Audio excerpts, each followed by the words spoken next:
ओम गंगणपतये नमः. श्रीराम जय राम जय जय राम. श्रीमद दासबोध. दशक 11 समास 6. दशक 11 समास 6. महंत लक्षण. महंत लक्षण. श्रीराम. जो महंत असेल त्याने शुद्ध लिहावे, नीटनेटके लिहावे. लिहून झाल्यावर त्यातील शुद्ध अशुद्ध शोधून काढून जे अशुद्ध असेल ते शुद्ध करावे. अशा रीतीने तपासून चेक करून शुद्ध केल्यावर ते व्यवस्थित शुद्ध वाचावे. या सर्व बाबतीत चुका करू नयेत. विस्कळीत काना मात्रा तपासून व्यवस्थित कराव्यात. लेखनाची जी शैली एकदा स्वीकारली असेल तीच सुदृढ धरावी, म्हणजे तीच कंटिन्यू करावी. लिहिताना कथाप्रसंगाच्या अनुरोधाने मध्ये मध्ये सुंदर चित्रे काढून ती उत्तम प्रकारे रंगवावीत. हे त्या काळातलं सांगितलं जातंय जेव्हा हाताने हस्तलिखित लिहिले जायचे ग्रंथ, कोणत्याही विषयावरच्या कथा, पुराणं, ज्ञान जे लिखित स्वरूपात लिहिलं जायचं त्याबद्दल हे सांगितलं जातंय. आणि फक्त अध्यात्माच्या क्षेत्रातलं नाही तर इतर दैनंदिन आयुष्यातही काही लेखन कार्य करायचं असेल ते त्या हिशोबाने सांगितलं जातंय. हे आता सबस्क्रायबर्सने लक्षात घ्यावं. पुढे वाचूया. ज्याला जे जाणायचे असेल, ज्याला जे जाणून घ्यायचे असेल ते नीट सांगता येत नाही, जे सांगायचे असेल ते व्यवस्थितपणे सांगता येत नाही, किंवा ज्याला काहीच नीट समजत नाही असा माणूस महंत होऊ शकत नाही. महंतास हरिकथा आणि अध्यात्म निरूपण करणे चांगल्या प्रकारे येणे आवश्यक आहे. तसेच नेमस्तपणे राजकारण करणेही त्याला यावयास हवे. हे त्या काळातलं सांगितलं जातंय. छत्रपती शिवाजींच्या काळातला कालखंड, मुघल आक्रांताच्या कालखंडातला हा ग्रंथ लिहिलेला आहे.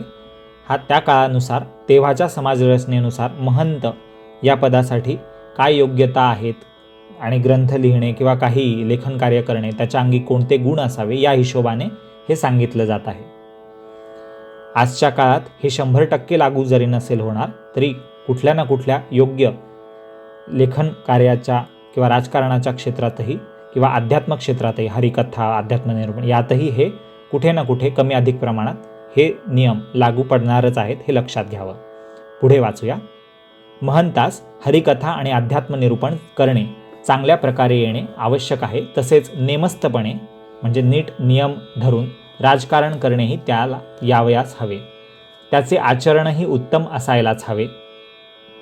कुणाला काय विचारावे, कुणाला काय सांगावे, ग्रंथातील मजकुराचा अचूक अर्थ करणे हे सर्व महंतास आले पाहिजे.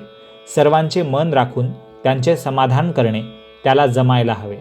पुढे काय घडणार याची ज्याला आधी कल्पना येते आणि जो सावधपणे त्याच्याविषयी तर्क करून त्यावेळी कसे वागावे याचा यथायोग्य निश्चय करू शकतो तोच महंत होण्यास लायक ठरतो. ही ओवी पुन्हा ऐकूया. पुढे काय घडणार याची ज्याला आधीच कल्पना येते आणि जो सावधपणे त्याच्याविषयी तर्क करून त्यावेळी कसे वागावे याचा यथायोग्य निश्चय करू शकतो तोच महंत होण्यास लायक ठरतो. अशा प्रकारे जो सर्व गोष्टी जाणतो तोच बुद्धिमान महंत होय. याखेरीज जे इतर सर्व काही ते नाशवंत जाणावे, म्हणजे मिथ्या, खोटं जाणावं किंवा अपूर्ण जाणावं.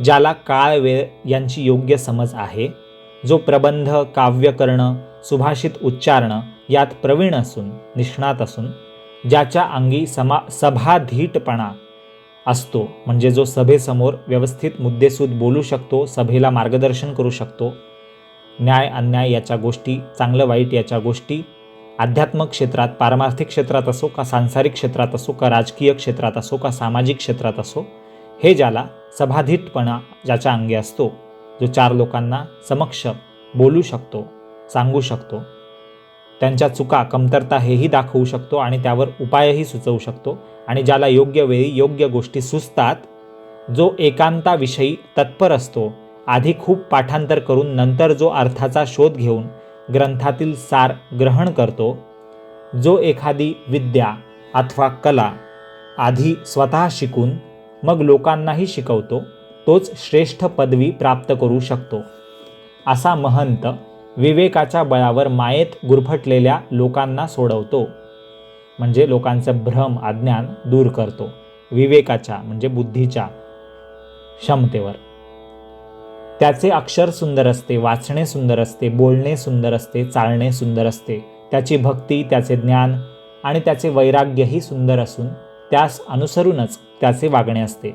त्याला नेहमी प्रयत्न करणेच आवडते. जो कठीण प्रसंगी धैर्याने उभा ठाकतो, म्हणजे धीर न सोडता जो सामना करतो कठीण संकट प्रसंगांचा, धीटपणे आल्या प्रसंगाला उघडपणे तोंड देतो, लपवाछपवी न करता, कधीही दडून बसत नाही. संकट समयी कसे वागावे हे तो यथार्थपणे म्हणजे योग्यपणे पूर्णपणे जाणतो. तो लोकसंग्रहही करू शकतो आणि त्याच वेळी स्वतःसही त्यापासून अलिप्त कसे राखावे हेही तो जाणतो. तसे बघितले तर तो सर्वांठायी असतो, म्हणजे सगळ्यांमध्ये असतो, पण बारकाईने विचार केला असता तो कुठेच गुंतलेला नाही हेही कळून येतं. अंतरात्मा जसा प्रत्येकाच्या हृदयातच असतो पण गुप्त असतो. खरं तर अंतरात्म्याशिवाय काहीच खरं नाही, सगळं निर्जीव आहे. पण त्यास पाहू जावे, त्या अंतरात्म्याला पाहू जावे, शोधू जावे, तर तो आत्मा अंतरात्मा दिसत नाही. पण दिसत नसून सुद्धा तोच सर्व प्राणीमात्रांना चालवत आहे. तसाच महंत हाही नाना प्रकारे अनेक लोकांना लोकसंग्रह करताना शहाणं करून सोडतो, म्हणजे योग्य मार्गदर्शन करतो. योग्य अयोग्य, धर्म अधर्म, ज्ञान अज्ञान यातला फरक त्यांना समजावून सांगतो. लौकिक विद्या म्हणजे संसारातल्या कोणत्याही क्षेत्रातली जगण्यासाठीची विद्या, अध्यात्म विद्या आणि इतरही नाना विद्या यांचे विवरण, स्पष्टीकरण, शिकवण तो करतो, देतो. जे आपले कल्याण इच्छितात ते स्वाभाविकच अशा महंताचा आश्रय घेतात, म्हणजे त्याच्याकडून त्याच्यासोबत त्याच्या मार्गदर्शनाखाली राहतात, वागतात, शिकतात इतर लोक. ज्ञानाची महती ही अशी थोर आहे, म्हणजे एवढं ज्ञानाचं महत्त्व आहे. महंत नीतिन्यायाने वागतो, स्वतः कधी अन्याय करत नाही अथवा दुसऱ्याकडूनही करवत नाही स्वतःवर. कठीण प्रसंगी काय उपाय योजावा हेही तो अचूक जाणतो. अशा लक्षणांचा जो पुरुष असतो तो अनेक जणांचा आधार ठरतो. रामदास म्हणतात की, समर्थ रामदास स्वामी म्हणतात की, रघुनाथाच्या अंगी म्हणजे प्रभू श्री रामचंद्राच्या अंगी असणारा हा गुण महंतानेही घ्यावा. इति 19व्या संपूर्ण. इति श्री दासबोधे गुरुशिष्य संवादे महंत लक्षण नाम, म्हणजे महंताच्या लक्षणांचा बद्दल असलेला हा समास 6वा समाप्त संपूर्ण झाला. जय जय रघुवीर समर्थ. गुड रीडिंग चॅनलला कृपया सबस्क्राईब करा आणि बेल आयकॉनला क्लिक करा जर तुम्ही अजूनही केलं नसेल तर. पुन्हा भेटूया पुढील भागात, म्हणजेच दशक 11 समास 7 मध्ये चंचल नदी निरूपण याबद्दल अधिक जाणून घेण्यासाठी. धन्यवाद.